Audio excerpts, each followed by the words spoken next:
రాజాలింగమూర్తి హత్యను తీవ్రంగా ఖండిస్తా ఉన్నాం.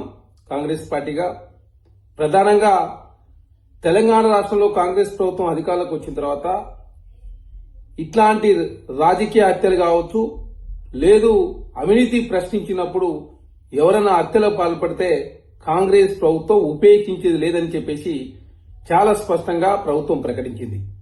అయినా కూడా గతంలో ఏదైతే బీఆర్ఎస్ పార్టీ అధికారంలో ఉన్నప్పుడు 2014 నుంచి 23 మధ్య చాలా పెద్ద ఎత్తున బీఆర్ఎస్ పార్టీ చేసినటువంటి అవినీతిని ప్రశ్నించినందుకు ఆనాడు మంత్రులలో వామన్ రావు గారు కావచ్చు, నాగమణి గారిని ఏ విధంగా ఆనాడు బీఆర్ఎస్ ప్రభుత్వం హత్య చేయించిందో సభ్య సమాజం అంతా కూడా చూసింది. దాన్ని ఆనాడు కాంగ్రెస్ ప్రభుత్వం ప్రతిపక్షంలో ఉన్నప్పుడు తీవ్రంగా ఖండించినాం. ఈ రోజు కాంగ్రెస్ ప్రభుత్వం అధికారంలోకి వచ్చిన తర్వాత కాళేశ్వరం మీద మొదటి నుంచి పోరాటం చేసినటువంటి ఒక సామాజిక కార్యకర్త రాజాలింగమూర్తి హత్య జరగడం చాలా బాధాకరం. దీన్ని కాంగ్రెస్ పార్టీగా మేము తీవ్రంగా ఖండిస్తా ఉన్నాం. ఎందుకంటే కాళేశ్వరంలో మొదటి నుంచి అవినీతి జరుగుతుందని చెప్పేసి కాళేశ్వరం కుంగినప్పుడు కావచ్చు, కాళేశ్వరంలో ఏ విధంగా కమిషన్ కకృతి పడదు కలవకుండా కుటుంబం అని చెప్పేసి రాజాలింగమూర్తి గారు మొదటి నుంచి పోరాటం చేస్తా ఉన్నారు. దానిలో భాగంగా వారు కోర్టులో కూడా కేసు వేస్తే, అదేవిధంగా జిల్లా కోర్టులో దాన్ని డిస్మిస్ చేస్తే మళ్ళీ హైకోర్టు పోతే హైకోర్టు కూడా మళ్ళీ జిల్లా కోర్టు మరొకసారి విచారణ చేయాలని చెప్పడంతో ఆ కేసు సంబంధించి డ్రాఫ్టింగ్ జరుగుతున్నప్పుడే ఆ కేసును ఎవరైతే చూస్తారో అడ్వకేటు సంజీవ్ రెడ్డి గారు చనిపోయిన సందర్భం. తర్వాత 26వ తారీఖు నాడు హియరింగ్ ఉంటే ముందస్తుగా బెయిల్ కోసం హరీష్ రావు గారు, కేసీఆర్ గారు ట్రై చేస్తూ ఏకంగా నిన్న రాజాలింగమూర్తి గారు చనిపోవడం, ఇవన్నీ వెనుకకెళ్లి చూసినప్పుడు దీనిలో రాజకీయ కుట్రకోణం దాగి ఉందని చెప్పేసి చాలా స్పష్టంగా కనపడుతుందని చెప్పేసి వారి కుటుంబ సభ్యులు ఆరోపిస్తా ఉన్నారు. వారి భార్య సరళ గారు చాలా స్పష్టంగా ప్రకటించింది, ఈ హత్య వెనుకాలో ఎక్స్ఎమ్మెల్యే గండ్ర వెంకటరమణారెడ్డి గారు ఉన్నారు, అదేవిధంగా Bhupalpally municipal vice chairman Haribabu గారు ఉన్నారని చెప్పేసి సరళ గారు ఆరోపిస్తా ఉన్నారు. కాబట్టి ప్రజాప్రభుత్వం ఎట్టి పరిస్థితుల్లో ఇట్లాంటి హత్యలను ఉపేక్షించేది లేదు.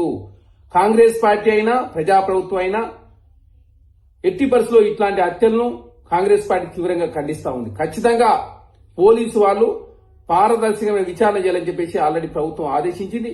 దోషులు ఎంతటి వారైనా కూడా వదిలిపెట్టే ప్రసక్తే లేదు. ఖచ్చితంగా నిజమైనటువంటి దోషులను పట్టుకునే వరకు పోలీసు వాళ్ళు విచారణ చేస్తా ఉన్నారు. వాస్తవ విషయాలను కూడా బయట పెట్టాలని చెప్పేసి ఆల్రెడీ ప్రభుత్వం పోలీసు వాళ్ళను ఆదేశించింది. ఖచ్చితంగా ఇట్లాంటి హత్యను భవిష్యత్తులో పునరావృతం కాకుండా, భవిష్యత్తులో ఇట్లాంటి హత్యలు జరగకుండా నిర్మూలించే ప్రయత్నంలో భాగంగా ప్రభుత్వం కావచ్చు, పోలీసులు కావచ్చు ముందుకు పోతా ఉన్నారు. కాబట్టి ప్రశ్నించిన వాళ్ళని చంపుతామని చెప్పేసి బీఆర్ఎస్ పార్టీ గతంలో భయపెట్టింది. ఇప్పుడు కాంగ్రెస్ ప్రభుత్వం అధికారులకు వచ్చిన తర్వాత కూడా వారి మీద కేసు విచారణ జరుగుతూ ఉంటే ఇట్లాంటి హత్యలు పాల్పడడాన్ని కాంగ్రెస్ ప్రభుత్వం చాలా తీవ్రంగా పరిగణిస్తుంది. ఖచ్చితంగా కాళేశ్వరంలో అవినీతి పాల్పడ్డటువంటి కేసీఆర్ గారు కావచ్చు, హరీష్ రావు గారు కావచ్చు, కల్వకుంట్ల కుటుంబం విషయంలో ఆల్రెడీ కమిషన్ విచారణ జరుగుతూ ఉంది. కమిషన్ రిపోర్ట్ వచ్చిన తర్వాత ఖచ్చితంగా ప్రభుత్వ పరంగా చర్యలు తీసుకుంటారు. రాజాలింగమూర్తి హత్య చేయడానికి కాంగ్రెస్ పార్టీ మేము తీవ్రంగా ఖండిస్తూ, ఖచ్చితంగా దోషులు ఎంతటి వారైనా కూడా కాంగ్రెస్ ప్రభుత్వం ఉపేక్షించదు. ఖచ్చితంగా చర్యలు తీసుకునే దానిలో ముందుకు పోతుంది. ఆల్రెడీ భూపాలపల్లి ఎమ్మెల్యే గండ్ర వెంకటరమణారెడ్డి గారు విషయంలో కూడా పోలీసు వాళ్ళు ఆ దిశగా విచారణ చేస్తా ఉన్నారు. ఖచ్చితంగా దోషులు పట్టుకుని శిక్షించే వరకు కాంగ్రెస్ పార్టీ అదేవిధంగా పోలీసు వాళ్ళు ఈ కేసును చాలా సీరియస్ తీసుకుని విచారణ చేస్తా ఉన్నారు. ఆల్రెడీ భూపాలపల్లి ఎమ్మెల్యే గంటా సత్యనారాయణ గారు ఆల్రెడీ రాజలింగమూర్తి కుటుంబాన్ని ఆల్రెడీ పరామర్శించి దోషులు ఎంతటి వారు ఉన్నా ఖచ్చితంగా చట్టం ప్రకారం చర్యలు తీసుకుంటుంది ప్రభుత్వం.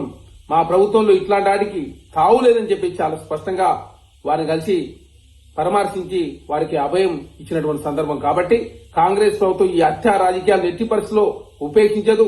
దోషులు వారున్నా కూడా చర్యలు తీసుకుంటది. కాబట్టి భవిష్యత్తులో ఇవన్నీ కూడా పునరావృతం కాకుండా చూసుకోవాలని చెప్పేసి ప్రభుత్వం పోలీసు వారికి ఆదేశించింది. కాబట్టి రాజాలింగమూర్తి మరణాన్ని కాంగ్రెస్ పార్టీ తీవ్రంగా పరిగణిస్తా ఉంది.